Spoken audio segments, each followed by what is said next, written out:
En enero de 2014, Podemos se presentaba como herramienta para el cambio político a través del manifiesto Mover Ficha. Tan solo 4 meses después de su formación, obtenía 5 escaños y el 8% de los votos en las elecciones al Parlamento Europeo, lo que lo convertía en el tercer partido más votado de España. En los primeros 20 días que permitió la inscripción, alcanzó más de 100.000 inscritos, convirtiéndose en el tercer partido en número de afiliados y actualmente ocupa el segundo lugar con casi 400.000.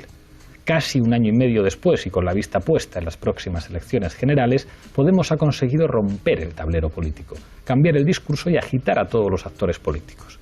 En Foro Apache, en numerosos debates, hemos analizado el recorrido de Podemos desde su aparición y su potencial como herramienta de cambio. Bienvenidos.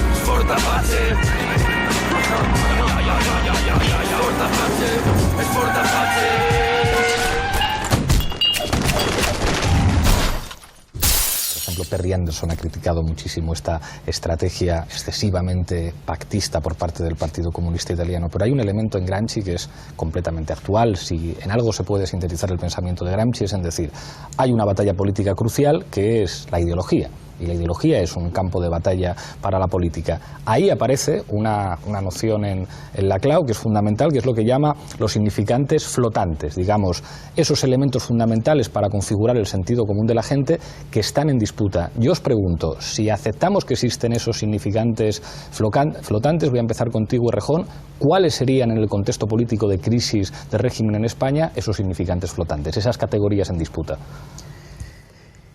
O sea, yo creo que la premisa antes es aceptar que el discurso político no es lo que se dice de intereses ya constituidos en un terreno anterior, de intereses ya constituidos en la economía, en la geografía, en la sociedad, que no es expresión, sino que es construcción, que lo que se dice de las cosas produce sentido y que la política es fundamentalmente batalla por el sentido y que esa batalla por el sentido se da con materias primas determinadas. Esas materias primas, si se quiere, funcionan como ingredientes, no predeterminan cuál va a ser la receta final, pero y eso sigue siendo contingente, pero cuál sea la receta tiene que ver con cómo se articulan esos elementos que están ahí, pero que pueden dar lugar a construcciones políticas de muy distinto signo. ¿Cuáles son algunos de los elementos concretos que permiten esa articulación? Estos significantes que en momentos determinados son portadores de legitimidad, por ejemplo, cuya significación concreta no está determinada porque está siempre sometida a una lucha. Yo creo que hay algunos que siempre lo son. La democracia seguramente ha sido el que más se ha vaciado en el sentido de que le caben interpretaciones más diferentes, pero que sigue siendo un portador universal de legitimidad. Y luego muchos otros, digamos, la ciudadanía, el interés nacional, la idea de país siempre lo es, y los términos más abiertos. Y creo que ahí, para pensarlos, siempre hay que moverse en una tensión. Si están demasiado abiertos y pueden significar cualquier cosa, tienen siempre el riesgo de estar demasiado vacíos y de que el antagonismo a su interior sea salvaje. Si están demasiado cerrados, tienen la posibilidad de ser muy fuertemente identitarios para minorías y con mucha dificultad de seducción. Creo que tiene que ver siempre con una batalla sobre cuáles son las palabras que transfieren legitimidad. Yo creo que democracia es un ejemplo muy claro en el que hemos debatido en muchas ocasiones. Una experiencia como, por ejemplo, la caída de los países del llamado socialismo real, en el que la oposición utilizaba los mismos significantes que utilizaba el gobierno oficialista, como democracia o libertad.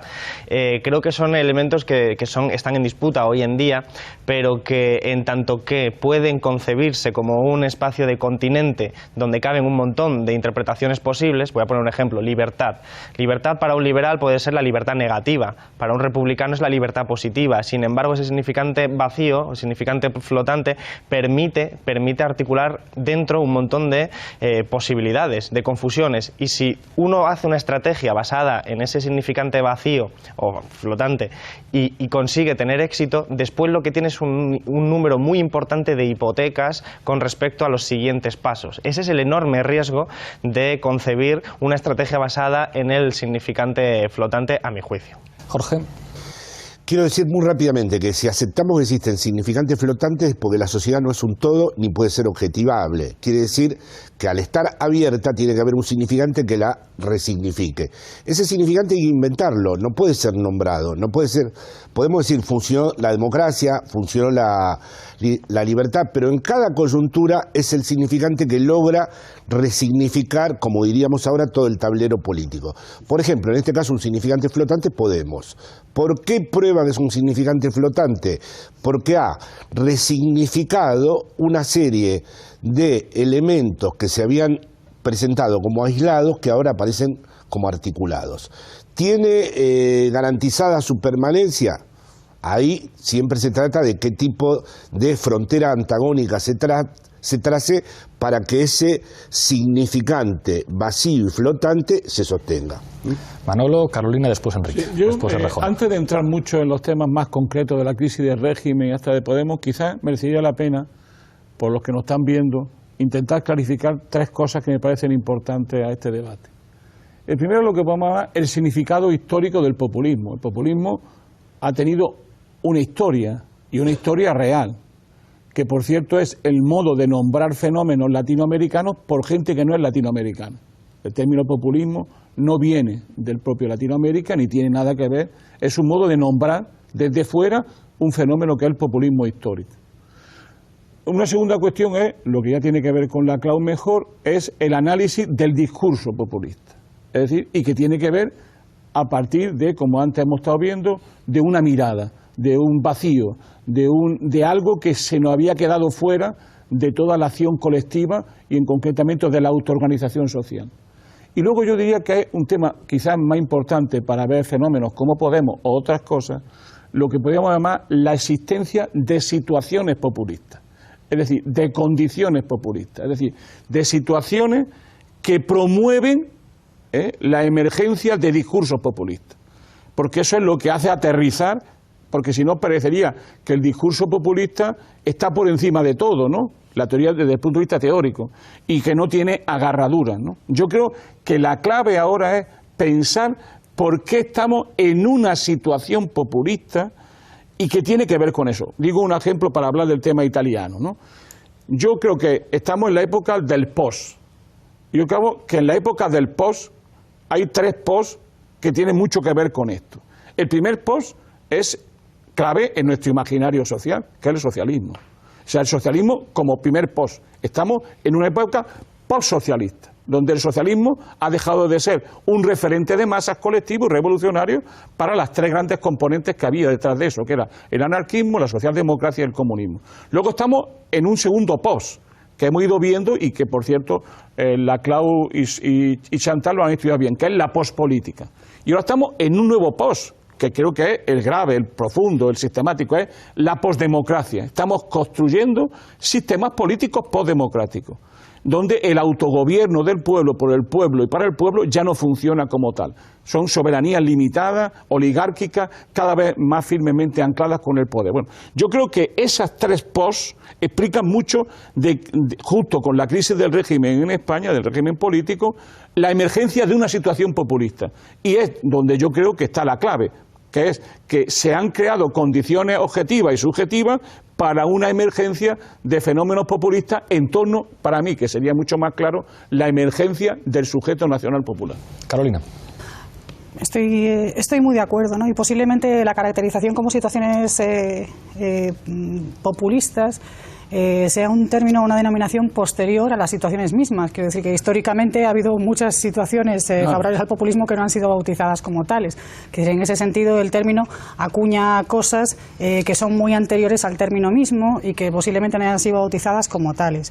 Pero en ese sentido yo creo, bueno, y retomando digamos el nivel anterior del debate, ¿no? Que quizás sea ir un paso por delante, y creo que la intervención de Manolo en ese sentido ha sido muy clarificadora.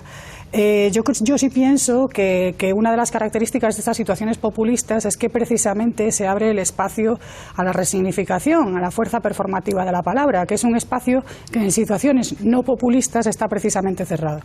Y yo creo que más que centrarnos ahora en los significantes flotantes o vacíos, ¿no? Que son los que se están abriendo, los que se están poniendo ahora encima de la mesa, Yo creo que la principal característica del régimen del 78 es su capacidad, su fuerza para cerrar de manera muy hermética otros significantes centrales normalmente en la construcción del relato ideológico de la mayor parte de las sociedades de nuestro entorno. ¿A dónde quiero ir a parar? Quiero decir que lo que intento decir es que yo creo que más que estar siendo ahora mismo capaces de construir o estar presenciando la emergencia de significantes flotantes, lo que estamos viendo es la apertura de significantes aparentemente muertos, ¿no? En términos de Volosinov o tal, ¿no? Es decir, que significantes que aparentemente tenían un sentido cerrado, que ya no era discutido ni debatido, por primera vez en décadas y casi, sí, bueno, en décadas, casi un siglo, ¿no? Comienzan a disputarse, comienzan a debatirse. Por tanto, más yo creo que ahora estar asistiendo a la emergencia de esos significantes flotantes, lo que estamos asistiendo es a la demolición, o mejor, o como diría Volosinov, a la resurrección de significantes que creíamos muertos y que sin embargo estaban vivos o podían resucitar. Enrique. No, yo, perdonaréis que no manejo también el cuadro conceptual, pero a mí todo lo que estáis planteando me remite un poco. Me venía ahora a la memoria un estribillo que en 1976 tuvo un grandísimo éxito político, y en el momento en que el gobierno Suárez impulsa el referéndum de la reforma política, iba acompañado en televisión de una canción que se llamaba Habla Pueblo Habla. Habla Pueblo Habla. Aquello fue un cañonazo. Además, estamos hablando de una época en que solo había 2 canales de televisión y todo pasaba por allí. Y además Suárez había sido director general de Radio Televisión, entre otras cosas, por ello fue nombrado presidente del gobierno, ¿no? Bien, aquello tuvo un efecto político tremendo, ¿no? No la canción, me refiero, el movimiento, en la medida de que el gobierno tardofranquista tomaba la iniciativa y decía, vamos a empezar nosotros las reformas y además vamos a darles un contenido popular, esto va a ir acompañado de un mensaje popular que es estamos abriendo y vamos a dar la voz a la gente. Aquello pilló absolutamente a contrapié a todos los partidos de la oposición, y de tal forma que el referéndum de la reforma fue un éxito. Incluso diría más, yo creo que realmente la oposición en el 76, eso fue en noviembre del 76, una campaña a fondo no la hizo, ¿no? Y ahí se sientan las bases, en aquel momento con el Habla Pueblo Habla, se sientan las bases del cambio político en España.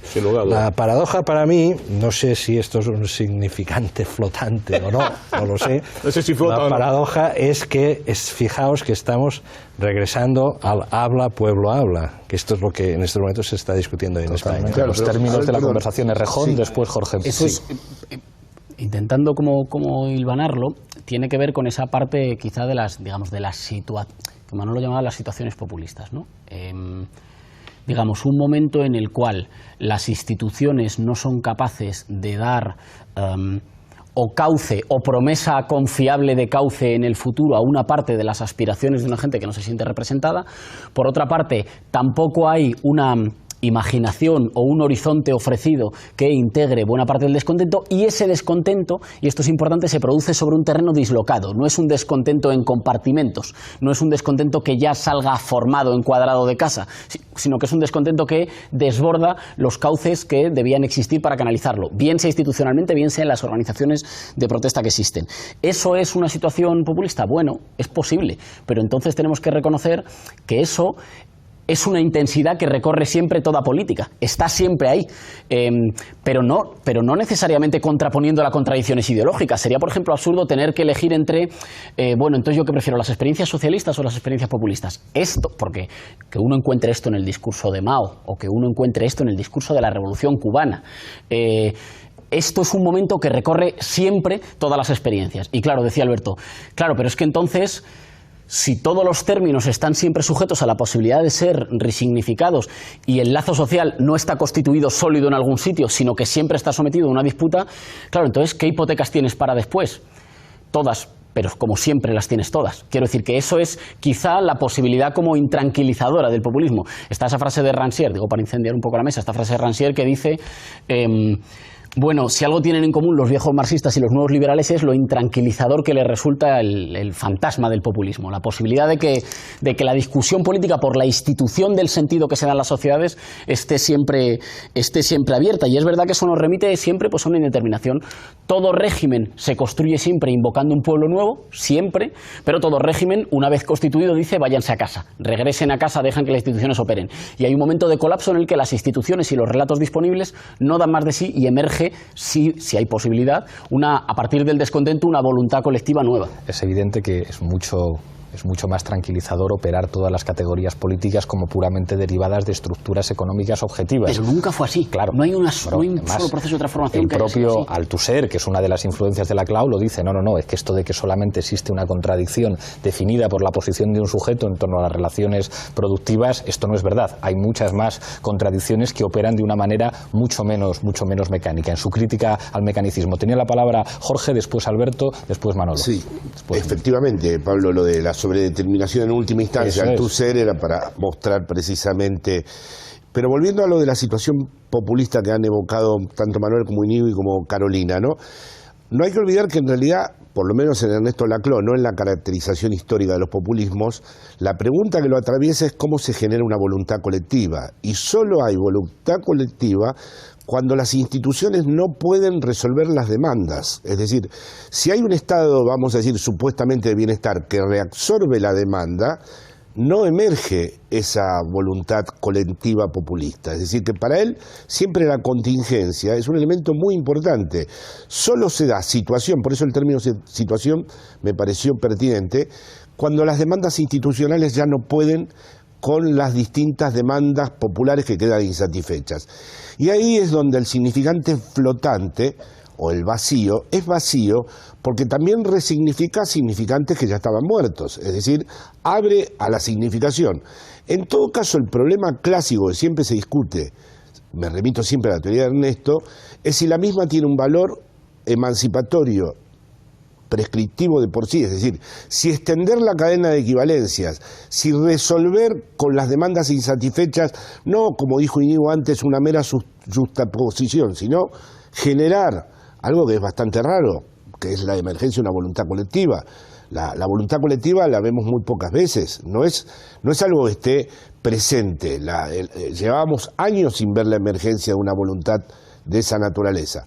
La pregunta es si esa voluntad tiene por sí misma, en qué condiciones se abre al otro aspecto, que es el aspecto emancipatorio. Para aclarar un momento a los espectadores la cuestión de la cadena de equivalencias, hay un ejemplo que se utiliza de manera recurrente para explicar esto. Una señora va a una clínica para intentar interrumpir un embarazo, no le dejan interrumpirlo, se enfada, se quita el zapato, lo tira contra la ventana de la clínica y grita «Viva Perón, cabrones». Entonces, claro, es decir, ¿qué tendrá que ver Perón en este caso con que a esta mujer no le dejen interrumpir un embarazo? Eso es lo que explica que de repente un significante, que es el significante Perón, puede servir para incluir diferentes demandas, desde el derecho a esta mujer a cualquier otra cosa.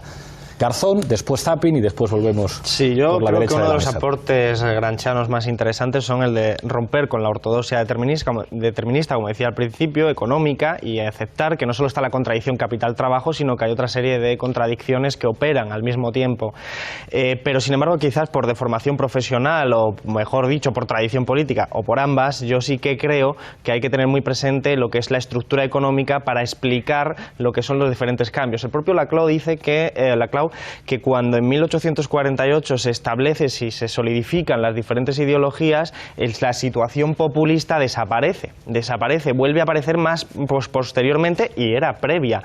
Pero, ¿qué estamos asistiendo a una situación populista? Yo pienso que sí, pienso que estamos en España en un momento de construcción de una sociedad postfordista en la que caen sobre todo la gente más joven, por eso hay una ruptura generacional, mientras que hay una situación fordista para una gente que se ha creado también políticamente en el régimen del 78. Entonces es un choque que explica que hay una situación populista. Ahora bien, Cuando decíamos lo de las hipotecas, yo pienso que un significante flotante muy efectivo es casta. Casta, o para no provocar demasiado, oligarquía, podría serlo también, y el propio Laclau lo sitúa. Son significantes flotantes en el que yo me encuentro con la calle a alguien que es un médico ultra cualificado, o a un panadero, o a alguien, cualquier otro, que todos van a focalizar, digamos, en ese contexto, en esa palabra, en ese significante flotante, todas sus demandas.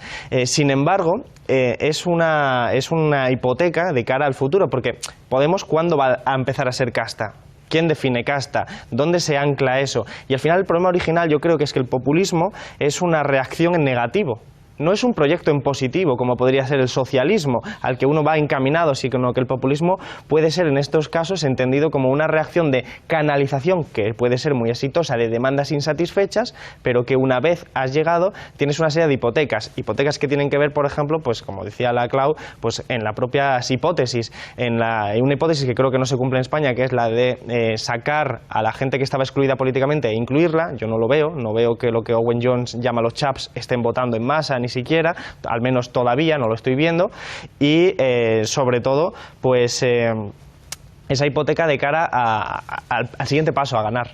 Al siguiente paso a ganar, qué es lo que hay que hacer y sobre todo en qué base social te vas a anclar tú, porque también tiene esa otra hipótesis del liderazgo de un líder fuerte que también va a condicionar mucho, digamos, los pasos posteriores.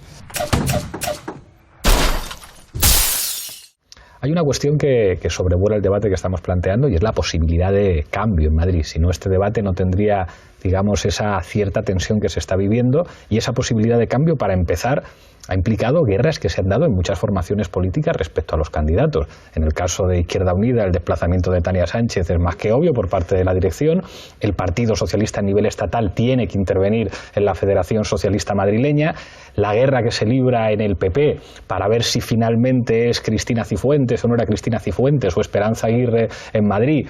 Digamos, el surgimiento de proyectos de nuevos Tierno Galván, que parece que Carmena, Gabilondo y García Montero competirían por esa imagen como de profesores, de intelectuales que compiten, porque se da una situación en la que efectivamente parece que por fin puede cambiar. Y ahí había una cosa que sugería antes Juan, está el problema de la gobernabilidad, y ahí hay matices que cambian mucho. Esto voy a revelar una parte de la conversación con Zapatero que no puede sorprender a nadie, porque es una discusión muy razonable. No es lo mismo un gobierno de coalición en el que la fuerza mayoritaria eres tú a cuando la fuerza mayoritaria es la otra. Es decir, yo estaría encantado si ganamos nosotros las elecciones en la Comunidad de Madrid, tender la mano y en torno a un programa de cambio decir vamos a hacer un gobierno en la Comunidad de Madrid.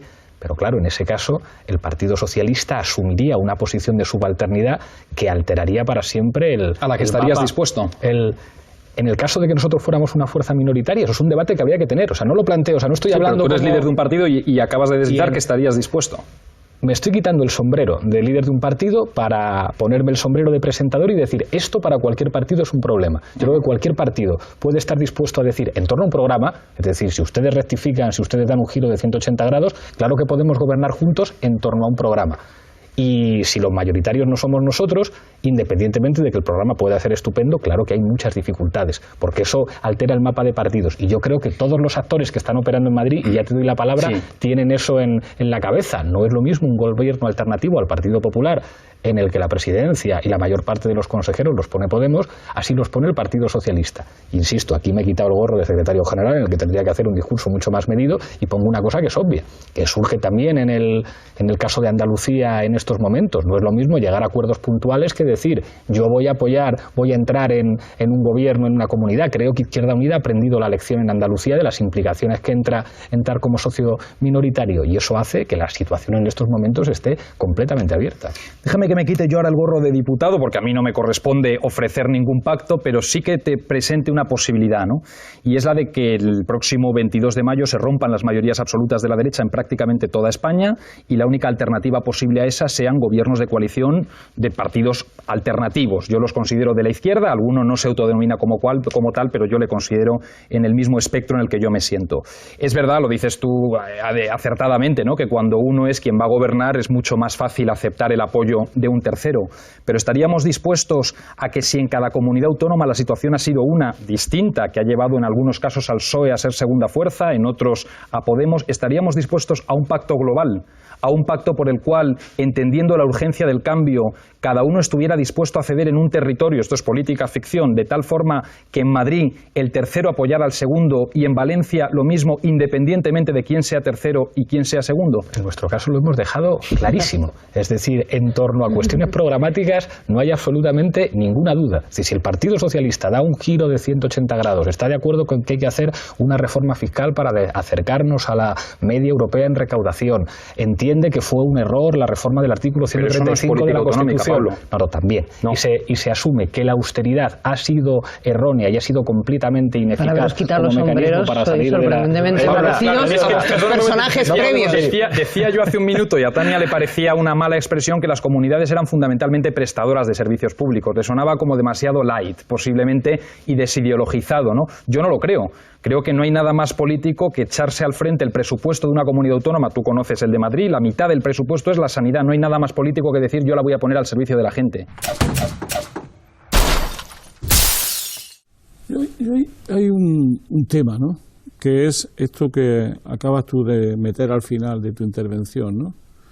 Esto de que se rompen ciertos tabúes de la izquierda, de que aquello que no se construye socialmente luego no se traduce electoralmente, ¿no?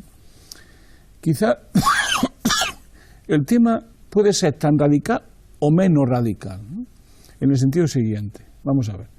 Yo creo que lo que había era una situación en la sociedad de un profundo cambio que se estaba dando en la sociedad y un cuestionamiento del régimen político muy serio en la sociedad, que ha tenido distintas variantes, por ejemplo, la variante catalana, por ejemplo, que no ha sido la variante vasca, por ejemplo, cuando teóricamente la variante vasca tenía un mayor radicalismo, que tiene mucho que ver con eso, como he dicho, del 15M, ¿no?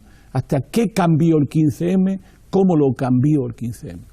La segunda es que cuando la izquierda venía diciendo eso de construir socialmente, que luego se traduce electoralmente y luego se plantea el gobierno, en medio hay un problema muy de fondo, ¿no?, que es lo que llama la crisis de las formas de hacer política, y en concreto de dos cosas: de la forma partido y de la forma sindicato.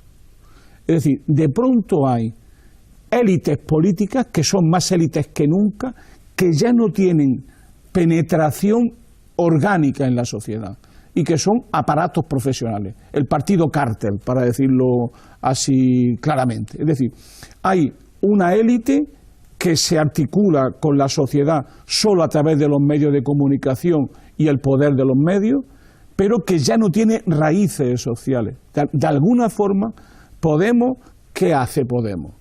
Podemos, para mí, son dos cosas: audacia y sofisticación, porque yo creo que es el movimiento, seguramente, lo voy a decir así un poco brutalmente, ¿no?, después de los bolcheviques, más sofisticado intelectualmente. Es muy sofisticado el Podemos. Nunca ha habido tantos intelectuales que han planificado la revolución y que han conseguido mover por lo menos el tablero político. Y esto le doy mucha importancia: la sofisticación, y cómo ahora, y a donde iba al final del razonamiento para seguir metiendo ideas en el debate, es que habíais hecho una guerra de movimiento, vuestra fase fue una guerra de movimiento y ahora os estáis situando en una guerra de posiciones. Es decir, os habéis ahorrado en la guerra de posiciones, pero el poder ahora ya no va a admitiros como guerra de maniobra. Ahora el poder os enfanga claro, en la guerra de posición, y es más, ya vuestra imagen no se entiende sin el enfangamiento de la guerra de posición. Claramente esa estrategia de un largo invierno en el frente del este, y vamos a ver después de todo este invierno en el fango, cuando lleguen las generales, la táctica si de los son generales capaces rusos, de salir. ¿no? La táctica de los generales rusos: dejaros penetrar, habéis penetrado y ahora llega el invierno. A pasar el invierno. Ahí está. Yolanda. No sé si... Bueno, ya iremos viendo cómo avanza ese invierno. Yo veo un logro y me falta un paso en lo que comentabais del paso, por ejemplo, por los platos de televisión. que creo que Podemos no existiría sin ese paso por los platos de televisión, y en eso estamos todos de acuerdo, pero sin embargo creo que hay una segunda etapa, un segundo nivel al que Podemos debería acceder si quiere realmente conquistar la hegemonía, saltar los cielos o llamadlo como queráis, porque del perfil, y se me hace complicado hablar de esto contigo aquí porque yo estoy encantado de estar en este papel de moderador, secretario general, no sé muy bien. Se me hace complejo por lo siguiente. Yo creo que por ejemplo, tu figura ha tenido un papel inicial muy clara en los debates, donde tú has puesto sobre la mesa los problemas que Podemos quería que estuvieran en la agenda, y lo han estado. Y sin embargo, no sé si eso, de cara a la precampaña y a la campaña, ese mismo papel de tertuliano en algunos momentos agresivo, se corresponde con el papel de una persona que quiere optar a ser el presidente del gobierno. Para mí no, y para mí eso es un cambio o un salto que tenéis que trabajar y que queda pendiente. Y respecto a lo que comentaban tanto Jacobo como Manolo, yo recordaba estos días la frase de Bertrand Russell, que decía siempre, ¿no? Lo más difícil, una de las decisiones más difíciles en la vida siempre es decidir qué puente tienes que cruzar y qué puente tienes que quemar. Yo realmente no creo que eso sea lo más difícil. Creo que lo más difícil es reconstruir esos puentes y que después de la cartelización que ha habido de los partidos, Podemos ha logrado reconstruir ese puente. El problema es si ese puente va a soportar el peso que tiene que soportar, si el enemigo va a permitir que lo acabéis de reconstruir, y eso es lo que creo que está pendiente de ver, y sinceramente no creo que nadie tenga la respuesta todavía. Solo comentario antes de darle la palabra a Enrique. Es verdad esa contradicción que hay entre el Pablo Iglesias tertuliano y el Pablo Iglesias presidenciable. El tertuliano fue complejo de construir, pero fue muy divertido, y además teníamos un enorme margen de maniobra para construir una figura que además no tenía tanta presión, todo lo contrario, en la medida en que funcionaba, pues más televisión y más minutos. Eso sirvió para colarnos, eso sirvió para entrar y para plantear la campaña electoral en las europeas. Después hay que definir un perfil que es distinto y que no es nada fácil de imaginar, porque ni se puede convertir en un perfil convencional equiparable al del resto de las formaciones, porque eso supondría pues la normalización o la cooptación de Podemos, pero que tampoco puede seguir siendo ese enfant terrible que tenía caras a caras con periodistas de la extrema derecha. Entonces, ese trabajo que implica márgenes mucho más estrechos, y cuando el adversario opera muy bien y conoce mejor tus debilidades y estás en otro contexto, es enormemente complicado. Y además, al ser mucho menos divertido, pues eso se nota. Enrique. Quisiera enfocarlo, creo que hay varios ángulos de visión. Quisiera sugerir el siguiente, ¿no? Un poco si hiciésemos un retrato rápido de la evolución de las formas de la política en estos últimos casi 50 años, diríamos que hay tres etapas, ¿no? La etapa en la que las energías se conducen básicamente, se mediatizan a través de la prensa, los libros y las revistas. Por la edad que tenemos algunos de los aquí presentes, si ahora alguien sale una voz que nos dice triunfo, pues claro, nos emociona, porque probablemente en nuestra educación política y sentimental la revista Triunfos significó algo importante. Luego viene la televisión, la televisión ya estaba, pero paulatinamente la televisión va desempeñando un papel político, lo tiene en la transición. No olvidemos que Suárez fue el hombre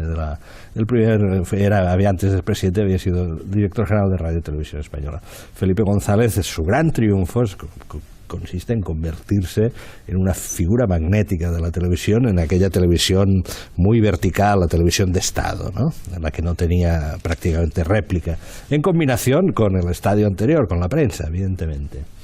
Y luego llega ya en fecha muy reciente Internet, que no es un medio de comunicación, es como una nueva dimensión, que trastoca todo lo anterior, lo enloquece en parte, crea nuevas combinaciones y abre nuevas posibilidades de comunicación, de expresión y sobre todo de intercomunicación entre las personas. Yo creo que Podemos pertenece a este tercer estadio. Si yo tuviese que definirlo, también me atrevería a decirlo, es el partido de Internet en España, ¿no? lo que ocurre es que creo que el fenómeno tiene algunos elementos de espejismo. Es decir, yo creo que en la actual fase las fracturas, las grietas que mueven, o sea, Internet permite decir muchas cosas, permite agregar a mucha gente, permite divulgar las ideas como nunca se habían podido divulgar, pero a la vez convierte al sistema en algo, en un poder mucho más poroso y absorbente.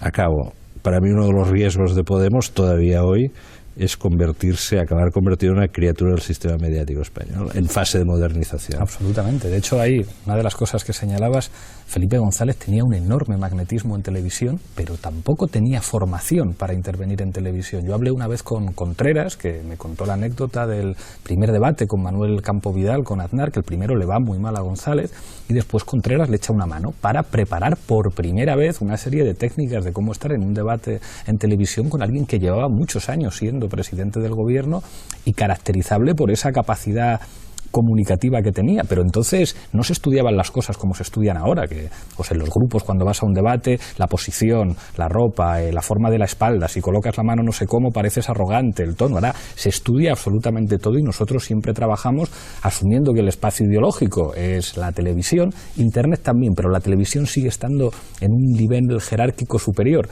y que hay que utilizar muchísimas técnicas. Entonces, claro, en esa complejidad en la que prácticamente todo se define por lo que aparece en los medios de comunicación, aunque interactúa, es verdad, con las redes sociales en particular, no solo con Internet en general, sino con las redes sociales que se han convertido en un termómetro de muchas cosas, eso hace que los ritmos incluso en los que cambia la política y en los que de repente te va bien o una semana te va mal, se ha convertido en algo dificilísimo de manejar y nosotros esa presión la sentimos. Yo creo que, retomando un poco esta teoría, ¿no? Felipe González tuvo esa mítica entrevista en Apostrophe, que era el programa estrella de la televisión francesa, que va él en el 89 con Javier Marías y Eduardo Mendoza, y con su mujer Carmen Romero. La primera pregunta responde y habla sobre los libros frívolos, y lo importante que es leer libros frívolos, ¿no? Y claro, encandila a todo el auditorio y a buena parte de la opinión pública, ¿no? O los programas de La Clave, ¿no? Que hablaban sobre marxismo, estaba Enrique Tierno Galván, estaba Santiago Carrillo, y ahí se estaba hablando... Andar Henri Levy, le ponían ahí a decir barbaridades. ¿No? Y como, bueno, había un tono más o menos, o sea, había dos canales también, lo cual es diferente, ¿no? Y es verdad que estamos en una nueva fase de la comunicación de un consumo inmediato, ¿no? Yo creo que el partido de Internet más claramente identificable en la época de las europeas, no el que mejor luego funcionó, fue el partido X. Claro. O sea, el que representaba como una generación más apegada a las posibilidades de transformación desde la red. Pero el que supo mejor moverse fue Podemos, ¿no? Y el que yo creo que, sobre todo con la televisión, el efecto rebote que generaba cada una de las intervenciones de Pablo en La Sexta o en Cuatro, pues fue de una habilidad increíble, ¿no? Mientras que los otros partidos políticos no solo no supieron mover eso, sino que perdieron credibilidad. Nadie se imaginaría, pues lo que se ha comentado varias veces, ¿no? El PSOE, Elena Valenciano, lo utilizó como un escaparate de campaña, ¿no? Pongo mis selfies que me voy haciendo en cada meeting, pero no hay ninguna interacción más ni forma de respuesta. Y ya parece que es irreversible ese proceso. Es que hay creo que todo esto va en paralelo a la propia evolución demográfica y a las colisiones generacionales, porque pienso que una de las características que se está viendo ya claramente del actual momento en España es que estamos entrando de nuevo en una fase de colisión generacional, como hace mucho tiempo que no se producía en este país, y eso hay quien lo ha pillado tarde, digamos, ¿no? Entonces, efectivamente, los tres estadios, lo que pasa es que los tres estadios es la televisión en relación a la prensa en relación a la televisión en relación a Internet y también la prensa, ¿no? Es decir, se van creando, pero lo que quiero decir en esto, es decir, la cuestión generacional, es que el problema es cuando aparecen sujetos nuevos, referentes nuevos. Claro, yo he de confesar una cosa. Yo no he visto nunca Juego de Tronos. No lo voy a hacer porque creo que para el manejo de la política española en los próximos años, si no has visto Juego de Tronos, estás fuera de juego, ¿no? A mí me ha recordado esta escena que ha sido, en fin, hay que felicitarte porque has conseguido un golpe de efecto extraordinario. Cuando yo era joven, yo y mi abuelo teníamos en común Raimon. A él le gustaba Raimon, a mí también. Pero él ya, eso de Bob Dylan le pillaba muy lejos, ya casi ni sabía quién era Bob Dylan, ¿no? Eso se está produciendo hoy en otros muchos aspectos. O sea, están entrando en escena referentes culturales, ideológicos, que ya una parte de la sociedad está fuera. Claro. Y eso uno observa las tablas del CIS y está puesto ahí. Se ve claro, cada vez se ve más claramente, incluso en la distribución de voto por franjas de edad. Quiero preguntar por el escenario, que tiene una particularidad que lo diferencia de otros procesos que se están dando en Europa. Una de las posibilidades que nosotros analizábamos además era que en España se produjera, al igual que en Grecia, una pasoquización del Partido Socialista, que es algo que ha ocurrido quizá en Madrid, en el Ayuntamiento de Madrid, pero que no ha ocurrido de manera general. Eso hace que, digamos que en la geometría o en la geografía político y electoral que se va a generar a partir de ahora, hay al menos 3 actores, si no 4, digamos, había un cuarto actor que todas las encuestas colocaron y que quizá los electores hayan alejado un poquito de las posibilidades de gobierno, pero que seguramente cuando vuelva a haber encuestas lo volverán a colocar para que haya 4 actores, y eso hace que la geografía del cambio político sea mucho más compleja, que no haya una dicotomización tan ventajosa como lo que hemos visto en Madrid. Yo decía en una rueda de prensa hace poco, ojalá se presentara Esperanza Aguirre a las elecciones generales, porque eso facilitaría un campo político y electoral con básicamente 2 opciones. No está tan claro que eso vaya a ser así. Eso genera además una geografía de acuerdos muy complicada, tanto en los ayuntamientos como en las comunidades autónomas, que hace que la hoja de ruta para las transformaciones políticas en España sea desde luego distinta a lo que hemos visto en cualquier país europeo, y no digamos ya de otras latitudes. Barra libre. Sí, yo creo que la clave un poco para interpretar el escenario es lo que pasa en el PSOE, no lo que pasa en la derecha. Claro. Para mí el partido del régimen es el PSOE, no es el Partido Popular. Y por tanto, si os fijáis bien, el bipartidismo resiste porque resiste el PSOE. Es decir, no porque resiste la derecha. ¿Y esto a qué me lleva? Me lleva a lo que llamamos los dilemas estratégicos de Podemos, ¿no? O sea, tú dices, decía antes, salimos de las trincheras. Salir de las trincheras significa pasar a la ofensiva, ir a campo abierto, ¿no? Entonces, en un civil militar, ¿no? Entonces yo creo que el problema que tiene Podemos tiene mucho que ver con el PSOE, ¿no? Tiene que aplicar una estrategia compleja, tiene que aplicar una estrategia de asalto y de combate frontal con la derecha y de cerco mutuo y de guerra de posiciones con el PSOE. Y eso es donde se va a jugar gran parte de los problemas que tenga el futuro de este país, ¿no? O sea, ahora mismo el PSOE ha perdido 600.000 votos, pero el PSOE ha perdido en el ciclo electoral 2007 actual más que el PP, pero da la sensación que la estrategia de Pedro Sánchez, que la sitúo aquí como un elemento fundamental, ha funcionado. O sea, la estrategia que venía de Bono y que venía de Felipe de buscar un gobierno de concentración, buscar fórmulas de colaboración con la derecha, eso no ha funcionado. Pedro Sánchez ha dicho, yo a por la derecha, no le dejo espacio por la izquierda a Podemos y por tanto voy a por la derecha y me polarizo con la derecha. Y meto el eje izquierda-derecha en el centro de la política. Por otro lado, Podemos obviamente ha ido por la derecha, entonces nos encontramos como diríamos así, ¿no? Como con una guerra compleja, una estrategia densa en complejidad, para decirlo así, de Podemos, entre un ataque frontal a la derecha, pero a la vez una guerra de posiciones y cerco mutuo con el Partido Socialista, ¿no? Yo creo que esa es la partida central. La partida, como siempre, está en el PSOE, no en la derecha. Carlos y Carolina. Yo no haría una diferencia tan tajante entre el Partido Socialista y el Partido Popular. El Partido Socialista reacciona en la línea que tú dices por el impacto Podemos. Si no, no había ningún mecanismo endógeno dentro del Partido Socialista que le llevara a dar ese salto. Realmente el PSOE, si deja de sentir la presión que se le puede hacer desde fuera, básicamente por la irrupción de Podemos en el sistema de partidos y por la movilización que percibe muy muy polidimensional, muy coral, con las experiencias que se han registrado electoralmente el domingo, el PSOE vuelve a un código genético que le va a costar mucho abandonar. El PSOE, esta estrategia que tú dices, para él es defensiva y para el PSOE es una estrategia que le cuesta mucho implementar en términos ricos y en términos realmente novedosos. Sobre todo porque, ahora te doy la palabra, Carolina, en Europa le supone un problema. Es decir, nosotros hemos vivido en el Parlamento Europeo como con 5 míseros diputados el Partido Socialista Obrero Español se veía continuamente en dificultades en su grupo. Es decir, nosotros no podemos votar a Juncker, a pesar de que es una decisión de todo el Grupo Socialista Europeo votar a Juncker, porque entonces los de Podemos nos van a apretar. Porque donde se ve la lógica de funcionamiento de la socialdemocracia europea en Europa, nosotros les apretábamos todo el rato. Los viajes de Pedro Sánchez a Bruselas tenían que ver con en qué posición tan incómoda estamos cuando estamos con los socialdemócratas alemanes que gobiernan con Merkel, o incluso con los socialdemócratas franceses que se han asustado. Y claro, están en una situación en la que es verdad que su lenguaje lo han cambiado. Es decir, cuando nosotros veíamos hablar de minorías privilegiadas a Pedro Sánchez, el lema que han usado de campaña en defensa de las mayorías sociales, la conversación telefónica con Pedro Sánchez no habiendo problema en hablar de regeneración democrática y rescate ciudadanos. Ellos han asumido el lenguaje político de Podemos. Lo que está por ver es si se atreven a saltarse la disciplina de la socialdemocracia europea y estar dispuestos a llevar a cabo políticas sociales distintas, porque ellos saben que tampoco tienen mucha más opción, porque con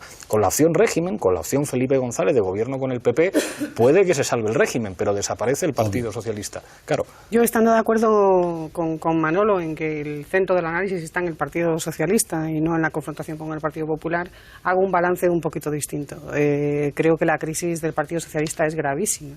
Es una crisis gravísima. El Partido Socialista ha cosechado sus peores resultados en municipales desde 1979, que es un muy mal resultado. Otra cosa distinta es el poder institucional, otra cosa distinta es el efecto institucional. Cedo la palabra porque tengo asma. La recuperas. Primero Enrique, después Olga. Sí, yo creo que estas elecciones nos dejan como unas paradojas, ¿no? En el caso del Partido Socialista hay una clara, que es habiendo retrocedido el número de votos y el número de porcentaje, en el momento en que se constituyan los ayuntamientos, se elijan los alcaldes, se constituyen las asambleas parlamentarias autonómicas y se elijan los nuevos presidentes regionales, los mapas que hemos visto durante estos días, que estaban todos teñidos de color azul prácticamente, cambiarán de color, es decir, el Partido Socialista podrá trasladar a la sociedad el mensaje de que ha recuperado posiciones institucionales importantes, que sin embargo escapan a sus manos el gobierno de algunas de las principales ciudades del país, aquellas donde se concentra, podríamos decir en estos momentos, el mayor dinamismo político. ¿Qué sale de esto? Yo creo que el PSOE, al menos razonamiento así un poco de sentido común, diría que el PSOE intentará llegar a las elecciones de noviembre presentándose como un artífice posibilista de las demandas de cambio que han emergido en las elecciones municipales. En lo que respecta a Podemos, a mi modo de ver, hay algo fundamental en los próximos meses que creo que va a tener mucha importancia. Es lo que hagan en los primeros meses aquellas nuevas administraciones que ya no llevan el cuño, el sello del bipartidismo, que son fruto de una ruptura política con el esquema político anterior, lo que hagan. Y cómo lo que hagan será leído por la sociedad y en qué medida lo que hagan servirá o no, por una parte, para el Partido Popular para alimentar el discurso que es francamente previsible, nosotros o el caos. Y por parte del Partido Socialista el poder decir, nosotros vamos a recoger estos impulsos, pero vamos a darles viabilidad y hacerlos aceptables para las clases medias españolas que aún no desean un país inestable. Olga. Sí, el Partido Popular va a seguir esgrimiendo ese o nosotros o el caos, que va a crear muchísimas tensiones en la sociedad. El otro día yo me montaba en un taxi, el domingo, el día de la noche electoral, me montaba en un taxi y él me decía que estaba aterrorizado porque si ganaba el cambio le iban a quitar los pequeños ahorros que tenía en la cuenta corriente, ¿no? Yo le pregunté que qué emisora escuchaba. Hombre, no le van a quitar a usted sus pequeños ahorros. Pero hay gente que está todos los días escuchando este tipo de discursos y hay un sector del PP muy empeñado en esgrimirlos y en hacer ruido con ello. En cuanto al PSOE, el PSOE está tratando de jugar y de regresar a ese eje izquierda-derecha. El tema es que se ve un poco que va a remolque por los acontecimientos sociales y políticos que ha habido en los últimos tiempos, ¿no? Al fin y al cabo es el partido que modificó la Constitución en tan solo 48 horas y eso sigue marcando un antes y un después y sigue bastante presente en la memoria colectiva de un sector importante de la sociedad. Y bueno, ahora se sienten empujados, como otros sectores políticos también, por lo que ha ocurrido desde hace 4 años hasta ahora y sobre todo desde el 25M del año pasado hasta ahora, y parece que quieren asumir pues, una serie de mínimos compromisos relacionados con la transparencia, pero habrá que ver cómo lo hacen. Es decir, transparencia, lucha contra la corrupción, pero ahí la madre de todos los demonios va a ser qué políticas económicas van a defender de cara a la campaña electoral de las generales. Y el margen de maniobra ahí va a ser bastante limitado. En cuanto a las agrupaciones municipales nuevas que van a entrar en los ayuntamientos, agrupaciones de Unidad Popular, y en cuanto a Podemos, que va a entrar con muchos diputados, por ejemplo, en la Asamblea de Madrid, pues si no recuerdo mal, 27, yo creo que ahí eso va a modificar y a romper incluso el matrix del debate político que hemos visto hasta ahora, ¿no? Frente a una Asamblea de Madrid excesivamente monótona, o monótona, digo monótona por jugar con ambos significados de esas 4 sílabas, pues van a entrar 27 personas que tienen que poner encima de la mesa las denuncias y lo que está pasando en la sociedad y hacer llegar a las asambleas y a los ayuntamientos la voz de la calle, las denuncias de la gente y los problemas de la gente, y además empezar a mirar papeles, que ya hemos visto cómo la basura cercana al Ayuntamiento de Madrid ha habido unas cuantas bolsas de papeles destruidos. Bueno, pues habrá que estudiar bien qué ha pasado y qué hay ahí detrás. De ahí el nerviosismo de algunas personas que han estado gobernando estos años, ¿no? Pilar. Que estoy de acuerdo con